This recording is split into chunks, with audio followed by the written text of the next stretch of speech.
नमस्कार दोस्तों, आपका स्वागत है अपने YouTube channel Shri Agri Classes में। मैं समू सर, जैसा कि आपको मैथ की क्लास मेरे द्वारा दी जा रही है, ठीक ना। और मैथ में जो भी टॉपिक चल रहा है आपको बताया जा रहा है ना, आपको लेक्चर जो है प्रोवाइड किए जा रहे हैं। आपको लगभग 15-16 जो है मेरे द्वारा वीडियो दिए जा चुके हैं, ठीक ना। तो उसमें आपको समझ में आ रहा होगा ना, उम्मीद करते हैं कि आपको चीजें समझ में आ रही होंगी। जैसा कि आपको पिछले लेक्चर में आपको दिया गया था, लेसन जो है हमारा रेखा का समीकरण एवं लेखा चित्र, ठीक ना। उसमें दो वीडियो आपको प्रोवाइड की जा चुकी है। तो उसी के आगे आपको अगला टॉपिक मतलब दिया जा रहा है। टॉपिक हमारा है कि व्यापक समीकरण, है ना, रेखा का व्यापक समीकरण, रेखा का व्यापक समीकरण, है ना, रेखा का व्यापक समीकरण, ठीक ना। रेखा का व्यापक समीकरण, जनरल इक्वेशन ऑफ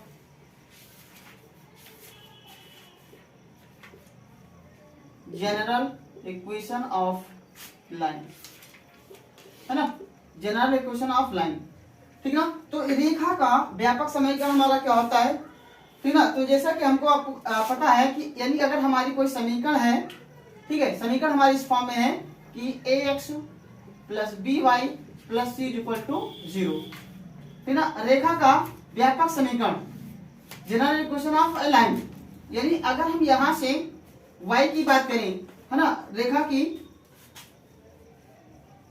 व्यापक समीकरण यानी मानक समीकरण हमारा क्या होता है, मानक समीकरण, स्टैंडर्ड इक्वेशन ऑफ लाइन, ठीक है। अगर यहां से हम बात करें कि हम वैल्यू निकालें किसकी, y की, तो यानी हमारा क्या हो जाएगा ax प्लस बी वाई, तो c हमारा क्या हो जाएगा, माइनस का हो जाएगा, ठीक है। हमको निकालना है y की वैल्यू। तो अब यहां से हमारा क्या जाएगा, ax उधर जाएगा, यानी B Y equal to minus का c, माइनस का क्या हो जाएगा, ax हो जाएगा, माइनस का हमारा क्या हो जाएगा, ax हो जाएगा। हमें यहाँ से y की वैल्यू निकालना है, तो y equal to minus C upon B और minus a upon B into में x हो जाएगा। ये हमारा y की वैल्यू आ जाएगी। लेकिन हमारा मानक रूप होता है क्या, y equal to M X plus C, ये होता है मानक रूप, y equal to M X plus C होता है। तो यहां से हम क्या निकाल सकते हैं, y की वैल्यू, यानी y की वैल्यू निकालने से हमारा जो समीकरण दिया था तो इस रूप में आ गया। अब यहां से देखो हमारे पास यहाँ पर क्या है, m, x का जो गुणांक है, इसको थोड़ा सा हम ऐसे ले सकते हैं कि minus a upon B into में x minus C upon B, ये इस रूप में हो जाएगा। यानी हमारा जो मानक रूप दिया है इस फॉर्म का, ठीक, y equal to M X plus C, y equal to M X plus C.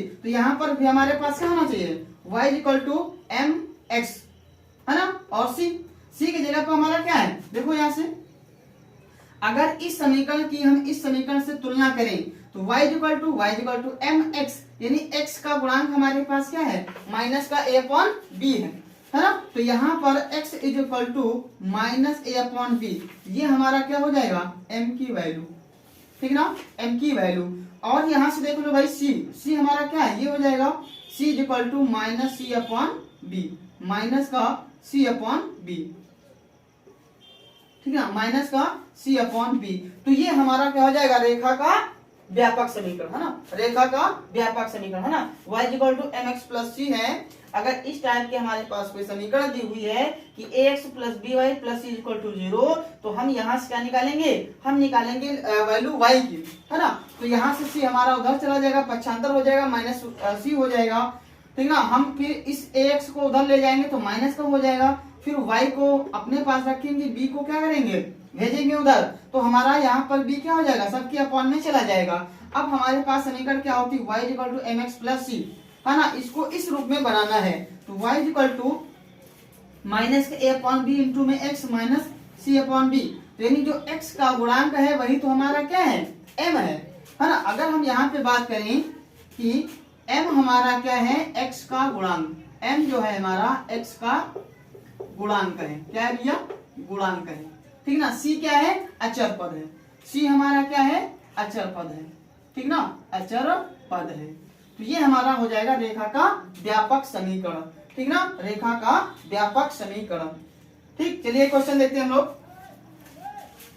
है ना। क्वेश्चन है हमारे पास, समीकरण है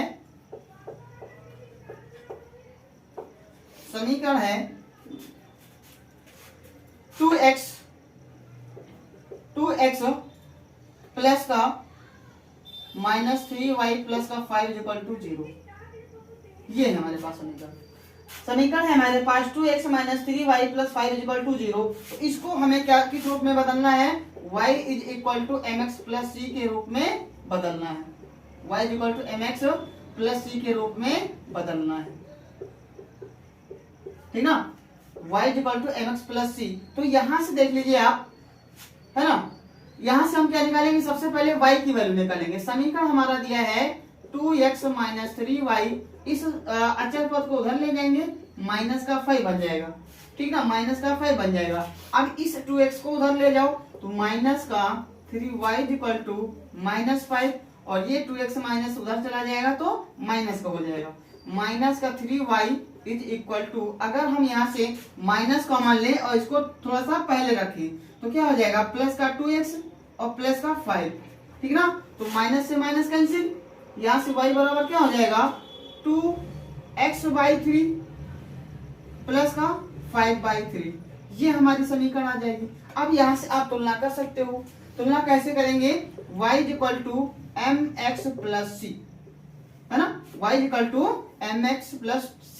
तो m का मान कितना हो जाएगा, यहाँ से 2/3 हो जाएगा, ठीक ना, और c की वैल्यू क्या हो जाएगी, 5/3 हो जाएगी, 5/3 हो जाएगी, ठीक ना। तो ये हमारा m और c की वैल्यू आ जाएगी कब, जब हमारे पास कोई इक्वेशन दी है, समीकरण दी है 2x - 3y plus 5 equal to 0 के फॉर्म में, तो हम क्या करेंगे, हमको जो है इस फॉर्म में बनाना है, y equal to mx plus c के फॉर्म में बनाना है। तो हमारे पास भी इसी प्रकार की समीकरण ये होना चाहिए, तो नहीं है तो इसको हम बनाएंगे। कैसे बनाएंगे, है ना, सबसे पहले हम क्या करेंगे, इस अचर पद को उधर ले जाएंगे, तो प्लस है तो -5 हो जाएगा। हमको चाहिए किसकी वैल्यू, y की, तो ये 2x भी उधर चला जाएगा, ठीक ना। अब दोनों के पास माइनस है, दोनों में से माइनस कॉमन ले लिया हमने, यहाँ पर भी माइनस था तो माइनस से माइनस कैंसिल हो गया, 3y इक्वल टू, है ना, 2x प्लस 5, इस 3 को जो है रिमूव करेंगे, उधर जाएगा तो इधर मल्टीप्लाई में, उधर क्या हो जाएगा, डिवाइड में हो जाएगा, है ना, बटे में चला जाएगा। तो कुल मिलाकर के अब यहाँ से डायरेक्ट अगर आपको बताना है कि m की वैल्यू क्या हो जाएगी, है ना, प्रवणता अगर यहाँ से हम बात करें तो क्या हो जाएगा, m बराबर 2/3 और c बराबर 5/3, तो ये हमारी वैल्यू आ जाएंगी, ठीक ना, m की वैल्यू और c की वैल्यू, ठीक है। तो अगर आपको इस फॉर्म का बनाना है तो ये चीज आपको, समीकरण अगर हमारे पास दी है, क्या दी है, 3x - 4y प्लस का 12 इज इक्वल टू 0। अब इस समीकरण को हमको किस रूप में बनाना है, अंतःखंड रूप, x/a plus y/b equal to 1 के रूप में बनाना है। बात समझ में आ रही नहीं, अगर आपके पास कोई समीकरण दी, इक्वेशन दी है, उस समीकरण को अंतःखंड रूप, है ना, x/a plus y/b equal to 1 के फॉर्म में बनाना है, तो हम क्या करेंगे, इस समीकरण को उठाएंगे। समीकरण हमारे पास क्या दिया है, 3x - 4y, है ना, 4y इजको 12 को उधर ले जाएंगे तो माइनस का हो जाएगा 12, ठीक ना।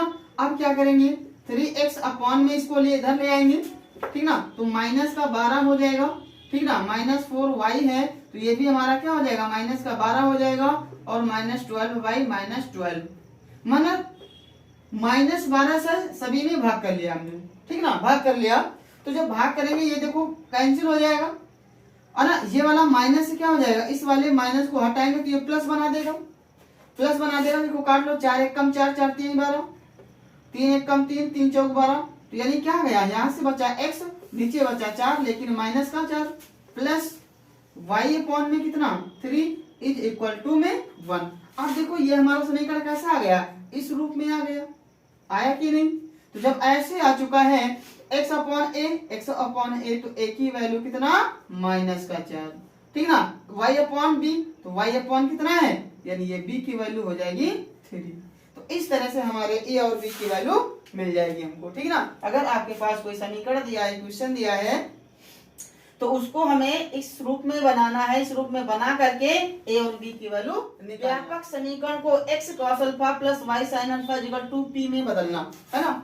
x cos alpha plus y sin alpha equal to p में बदलना। अगर हमारे पास कोई समीकरण दी है ना, इस रूप में कि ax plus by plus c equal to 0, तो यहां से हम क्या करेंगे, ax प्लस by बराबर माइनस सी। अब इस सी वाले को कांस्टेंट टर्म को चेंज करेंगे, मतलब रिप्लेस करेंगे, पक्षांतर करेंगे, तो ये हो जाएगा माइनस का सी। अब यहां पर क्या करेंगे, x तथा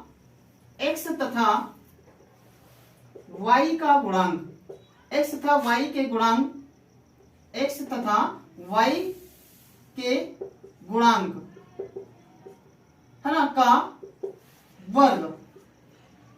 वर्ग करके, है ना, स्क्वायर रूट लेंगे, वर्गमूल लेने पर और उसको सभी में भाग करेंगे, सभी में भाग देने पर क्या मिलता है, तो x का कोफिशिएंट हमारा क्या है भैया, a, इसका स्क्वायर, प्लस y का कोफिशिएंट कितना है, b, इसका स्क्वायर, और इसका क्या लगाएंगे, under the root, square root लगाएंगे, ठीक ना। क्योंकि under the root a square plus b square, ये कहां से आ रहा है, x के गुणांक का स्क्वायर प्लस y के गुणांक का स्क्वायर, और उसका अंडर द रूट हो जाएगा। अब इसको क्या करेंगे, सभी में भाग करेंगे, ठीक ना। इसलिए ax upon under the root a square plus b square plus by upon under the root a square plus b square is equal to में माइनस का c under the root a square plus b square. तो हमारा अगला equation हमारा ये मिलकर के तैयार हो जाएगा, बन जाएगा कैसे, इसके कोफिशिएंट का स्क्वायर प्लस इसके कोफिशिएंट का स्क्वायर और उसका अंडर द रूट, सभी में इसमें तीनों में हो जाएगा भाग। तो ये हमारा समीकरण देख लीजिए, x cos alpha plus y sin alpha is equal to में p, ये एक समीकरण है, इसको हम दूसरा मान लेते हैं। अब दोनों समीकरणों के तुलना करेंगे, है ना। समीकरण एक व समीकरण दो से तुलना कैसे करेंगे, देख लीजिए भाई, x, तो x का कोफिशिएंट यहाँ पर हमारे पास क्या है, a upon under the root a square plus b square, x का कोफिशिएंट कितना है, cos अल्फा, यहाँ से cos alpha is equal to a upon under the root a square plus b square हो जाएगा। ये वैल्यू आ गई हमारे पास, और ठीक ना। अगला क्या है, sine alpha is equal to में, है ना, b के साथ में क्या है, सॉरी y के साथ में क्या है, b upon under the root a square plus b square, sine alpha की वैल्यू हो गई। अब यहां से देख लीजिए, बराबर है क्या, p, बराबर क्या है p, तो p की वैल्यू क्या हो जाएगी, minus c upon under the root a square plus b square, तो ये हमारे पास p की वैल्यू आ जाएगी, ठीक है ना। चलिए फिर से देख लेते हैं, टॉपिक है इक्वेशन ऑफ, है ना, दिस को p के रूप में बदलना ना। इस टाइप का अगर कोई इक्वेशन है, समीकरण है, इसको इस रूप में बदलना है। व्यापक समीकरण को x cos alpha plus y sin alpha equal to p में बदलना। तो हमारे पास जनरल इक्वेशन क्या है, ax plus by plus c equal to 0, तो इस c को हमने उधर ले गए, है ना, उधर ले जाएंगे तो हमारा क्या हो जाएगा, माइनस का हो जाएगा। तो जब माइनस का हो जाएगा तो यहाँ से हम क्या करेंगे, है ना, x के गुणांक और y के गुणांक का स्क्वायर करके उसका अंडर द रूट यानी स्क्वायर रूट लेंगे, वर्गमूल लेंगे और सभी में क्या करेंगे, भाग कर लेंगे, है ना। तो देखो यहाँ पर x अपॉन इतना, by अपॉन इतना, माइनस के c अपॉन इतना, ये कहां से आ रहा, वो चीज आपको बताई जा चुकी है, ठीक ना। तो ये हमारे पास क्या हो जाएगा, इस टाइप की समीकरण बन जाएगी, x cos alpha plus y sin alpha equal to में p। तो x cos alpha plus y sin alpha equal to p, ये हमारे पास समीकरण है। अगली समीकरण हमारी बन निकल के आई ये। अब x के गुणांक का, है ना, x का गुणांक हमारा क्या है, cos अल्फा, तो cos अल्फा बराबर क्या हो जाएगा, a upon under the root a square plus b square. फिर अगला क्या है, y का गुणांक, ये हो जाएगा, y का गुणांक कितना है यहाँ पर, sin अल्फा, तो यानी क्या हो जाएगा, sin alpha equal to b upon under the root a square plus b square. अब यहाँ पर देख लीजिए, माइनस का c और under the root A square plus B square. तो ये किसके इक्वल है, पी के इक्वल है, यानी पी बराबर है, तो यहां से हो जाएगा P equal to minus C upon under the root A square plus B square. तो इस तरह से आप इन चीजों को आप समझ सकते हैं। चलिए इस पर आधारित क्वेश्चन देख लेते हैं। 3x plus 4y 3x plus 4y is equal to plus 7 is equal to में 0 है, ठीक ना। समीकरण है हमारे पास 3x plus 4y plus 7 is equal to 0। तो हमको क्या बनाना है, इस रूप में बनाना है, यानी क्या हो जाएगा 3x plus 4y is equal to minus 7 हो जाएगा। इस 7 को उधर ले जाएंगे। अब यहाँ पे देखना है कि हमारे पास क्या है, x का गुणांक 3 और इसका स्क्वायर, y का गुणांक कितना है 4, तो इसका स्क्वायर, तो 4 का स्क्वायर हो जाएगा, ठीक है। इसका क्या करेंगे, अंडर द रूट करेंगे, स्क्वायर रूट लेंगे, है ना, वर्गमूल। तो क्या हो जाएगा 3 तरफ का 9, 4 चौक 16, 16 9 कितना 25, 25 का वर्गमूल कितना आ गया 5 आ गया, ठीक ना, 5 आ गया। तो इस रूप में बनाए भाई, ठीक ना, 5 हो जाएगा। अब इससे भाग कर लोगे, यानी 3x upon 5 plus 4y upon कितना 5 इज इक्वल टू में माइनस 7/5। हमारे पास समीकरण क्या होते हैं, x cos alpha plus y sin alpha is equal to में p। ये समीकरण 1 है, ये हमने 2 मान लिया। समीकरण 1 व 2 से, समीकरण 1 व 2 से, समीकरण 1 हमारे पास क्या है 3x/5 plus 4y/5 is equal to minus 7/5। हमारा जनरल समीकरण क्या होता है, जनरल इक्वेशन क्या होता है, x cos alpha plus y sin alpha is equal to में p, है ना। तो अब यहाँ से तुलना करेंगे समीकरण 1 व समीकरण 2 से। तुलना करने पर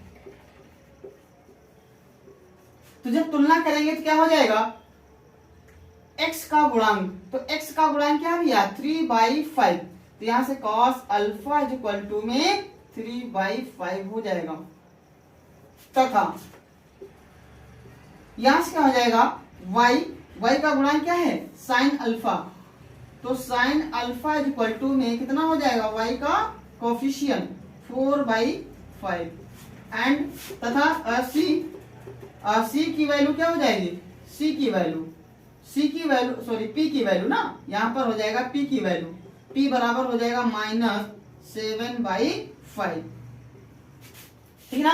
अब देखो यहाँ से इस वाली वैल्यू को इस वाली वैल्यू से भाग कर लें, यानी अगर यहाँ पर हम साइन अल्फा बटे में कॉस अल्फा, साइन के दाएं पक्ष में क्या है 4/5 और इधर क्या है 3/5, तो इसको पलटी मारेंगे तो क्या हो जाएगा 5 ऊपर चला जाएगा 3 नीचे हो जाएगा, 5 से 5 कैंसिल, यानी साइन बटा कॉस क्या होता है tan अल्फा होता है, क्या हो जाएगा 4/3, 4/3, ये आपकी tan की वैल्यू आ जाएगी। अगर यहाँ से अल्फा निकालना है,